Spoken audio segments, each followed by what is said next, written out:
Good morning, my name is Sheila and I'm Azarion's mom, and today's read is 5 Silly Monkeys. Story time with Azarion. 5 silly monkeys jumping on the bed. One fell off and bumped his head.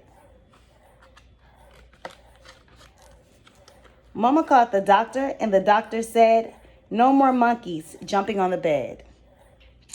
4 silly monkeys eating on the bed. One fell off and bumped his head. Mama called the doctor and the doctor said, "No more monkeys eating on the bed." 3 silly monkeys swinging on the bed. One fell off and bumped his head.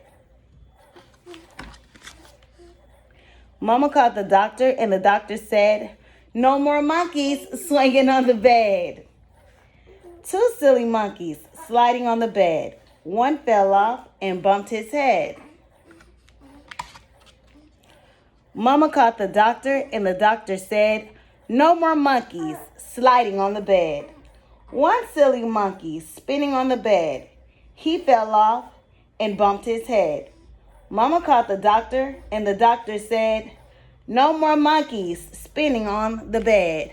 But nobody said anything about jumping on the couch. The end.